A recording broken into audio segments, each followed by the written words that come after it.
Yo, what's up mga kalapatids? Welcome back to another video. Bali, second lap na ngayon ng ating karera. Derby race na, official. So, nasa 400 plus yung entry, 441 o basta 400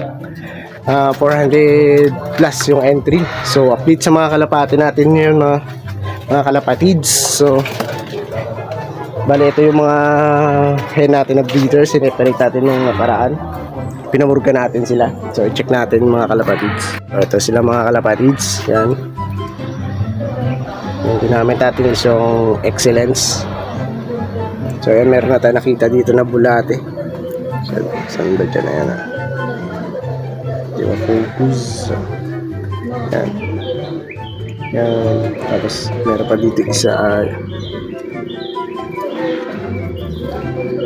Yan, nagsusuka siya.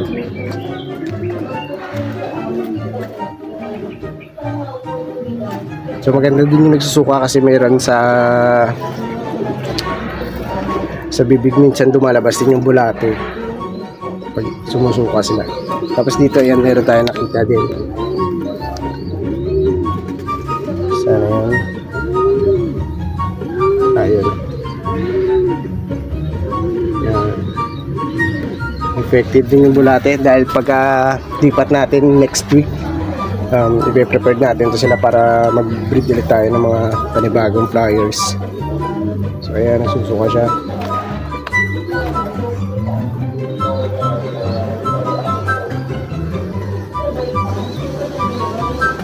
Prepare natin yan. Tapos dito malaki na din. So ayan, singsingan na natin yung isa para sa Simurara Island trees. Pero yung isa entry natin sa OLR. Kukuha tayo ng isang OLR, bali yung sa nips. So try natin doon. Tapos yung hen parang medyo nadurog. Hindi ko lang alam, baka meron nararamdaman, hindi natunawan dahil naubusan tayo ng pellets na nakaraan. So bali pinakatukalan ng lola natin is yung flyer mix. Tapos ito malaki na din, dalawang checkered. So yan, isang black check o dark check, tapos isang blue check. So ayun yung isa blue check. Tapos dito malaki na din yung inakay, almost nasa 1 week na din to parehas. Tapos yan, may halak pa rin yung parents sila. So last clutch na lang to. Pero yung inakay nila hindi yan sa kanila, bali itlog yan ng finisher natin, yung Sorsogon, yung white light na si Trunks, at tapos yung hen na checker na hindi nakauwi ng Kalbayog. So ayan, naging sitter silang dalawa. So babaklasin din natin yan dahil itong hen ipe-prepare natin to, kukonditionin natin ulit yan. Tapos dito sa loob, bali dito yung mga YB natin puro mga may sakit, tinamaan ng sakit. Bali yung isa one eye cold. Tapos ito mga kalapatids, naka-recover na. Sayang lang hindi siya naka-recover. Meron siyang nararamdaman yan. Kitang-kita naman, healthy na. Matingkad na yung mata, pati yung ilong niya maputi na. So yan yung sign na condition yung kalapati natin. Tapos ito, durog pa rin yung blue red bar natin. Tapos yan, may one eye cold din yan. Bali isa, dalawa, tatlo, may one eye cold din yun. Tapos apat yung isa. Ito, itong checkered na yan, may halak din yan. Sayang din natin na entry banded. Sana yan may halak yan kita nyo, may halak yan mga kalapatids. Ito one eye cold din. Ito may bulutong, tapos sa kabila may one eye cold. Tapos itong malala, parang nanghina, pero malakas pa naman tumuka to. Kaya lang sa ngayon hindi ko na ginagamot mga kalapatids pag mayroong one eye cold na. Hayaan ko na mag-recover sila ng kusa para malaman natin kung sino yung malakas na ibon.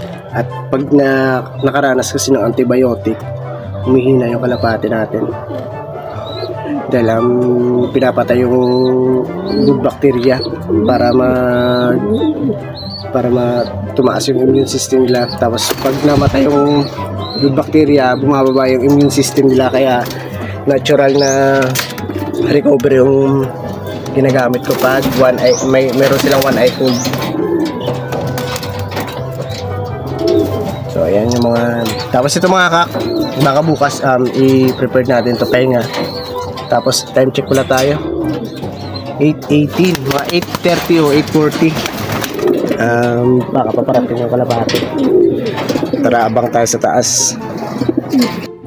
So ayan mga kalapatids, time check tayo. 8:18 in the morning. So mga 8:30 paparating na yan. 8:30 to 8:40. So ilagay natin yung forecast. Oh yun na, akala ko natin na yun, ibon lang pala sa prank. Akala ko atin na.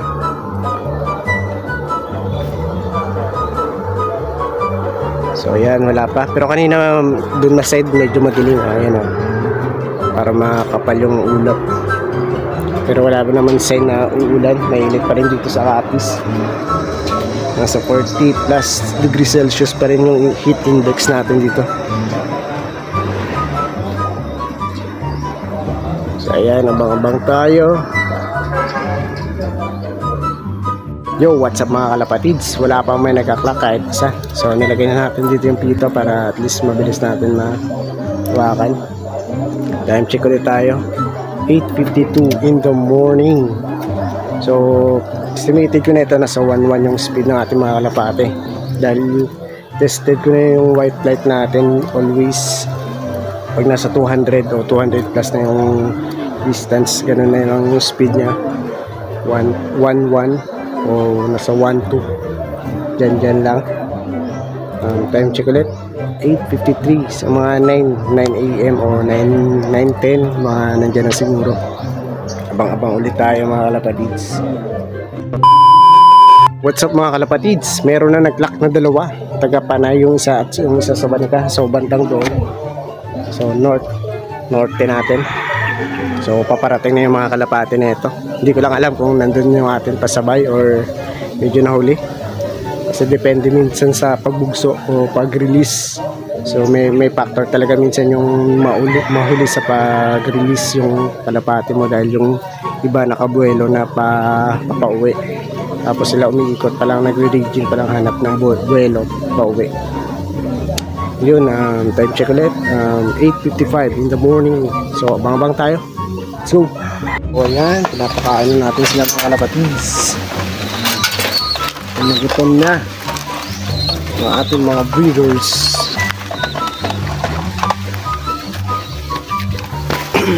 So ayan, wala pa rin. Abang-abang ulit tayo mga kalapatids.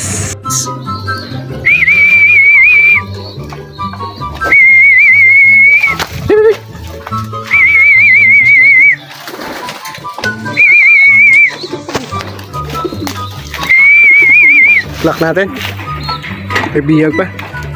So ayan, naklak na natin mga kalapatids. 900 plus na lang yung speed nya. What's up mga kalapatids? Bali pakain muna, painom tayo ng baga natin pang kondisyon. Ito, molasses, nabili ko lang to ng 70 pesos.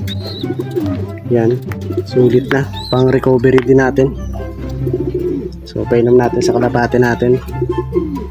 Yo, what's up mga kalapatids? So bali cut off na tayo sa super set. So IB at OB na lang. Parang 500 yata na lang yung cut off speed natin. 499 yung cut off speed.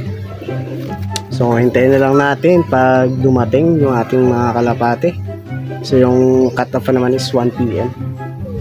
1 PM o. So yun, abang-abang tayo. Time check tayo. 10:36 in the morning. So malapit na mag cut off, mga 2.5 hours pa cut off na tayo. So yun, abang-abang ulit tayo. What's up mga kalapatids? So bali walang dumagdag sa nakarera natin. So 1 out of 3 pa rin tayo. So kulang tayo ng dalawa, yung dalawang off color natin. Siguro end na natin dito yung video dahil medyo mahaba na. Update ko na lang kayo pag umuwi sila. Kung nagustuhan nyo, pa-like, share, subscribe. Ingat.